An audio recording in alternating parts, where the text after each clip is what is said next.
আপনি কি জানেন, কখনো কখনো জীবনের সবচেয়ে বড় বিপদই হতে পারে আমাদের জন্য আল্লাহর রহমতের দরজা খোলার চাবিকাঠি। আজকে আমি আপনাদের শোনাব একটি সত্য ঘটনা, একটি অলৌকিক গল্প, যেখানে একজন সাধারণ যুবক অন্ধকার থেকে আলোতে ফিরে আসে। গল্পটি শুরু হয় একটি ভয়ঙ্কর রাতে, যেখানে জীবনের সব আশা প্রায় শেষ হয়ে গিয়েছিল। কিন্তু তারপর যা ঘটল তা সত্যিই বিশ্বাস করতে কষ্ট হবে। একজন যুবক নাম রাফি। সে দুনিয়ার মোহে পড়ে নামাজ রোজা থেকে দূরে সরে যায়।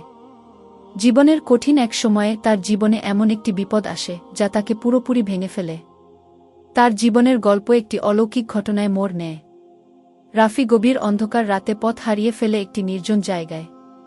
সেখানে হঠাৎ করে একটি ভয়ানক সাপ তার সামনে আসে। সে পুরোপুরি আতঙ্কিত হয়ে যায়। ঠিক সেই মুহূর্তে সে আল্লাহকে ডাকে। কোরআনের একটি আয়াত মনে করে জোরে জোরে পড়তে শুরু করে। তখন ঘটে এক অলৌকিক ঘটনা, সাপটি তার পাশ দিয়ে চলে যায় এবং তাকে কোনো ক্ষতি করে না। এরপর রাফি বুঝতে পারে জীবনের সঠিক পথ আল্লাহর দিকে ফিরে আসা। সে তার জীবনের সব ভুল শোধরানোর সিদ্ধান্ত নেয় এবং আল্লাহর পথে ফিরে আসে। শেষ পর্যন্ত রাফি উপলব্ধি করল, আল্লাহর উপর বিশ্বাস এবং তাওবা করার শক্তি আমাদের জীবনের সমস্ত বিপদ থেকে মুক্তি দিতে পারে।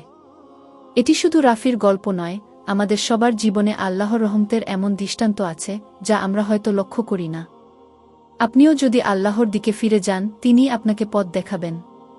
তাহলে আজ থেকেই আপনার একটি নতুন জীবন বদলাতে শুরু করুন। এই গল্পটি যদি আপনার মনে ছোঁয়া লাগে, তাহলে একটি লাইক দিয়ে আল্লাহর প্রতি কৃতজ্ঞতা জানান।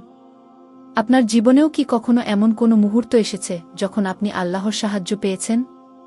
কমেন্টে শেয়ার করুন, আমরা সবাই সেখান থেকে শিখতে পারি। আর আপনার বন্ধু ও পরিবারের সাথেও এই ভিডিওটি শেয়ার করুন, যাতে তারাও এই অনুপ্রেরণাদায়ক বার্তা পায়। আমাদের চ্যানেল সাবস্ক্রাইব করুন এবং বেল আইকন চাপুন, যেন এমন সুন্দর গল্প ও ভিডিও কখনো মিস না করেন। আল্লাহ আমাদের সবার উপর রহমত করুন।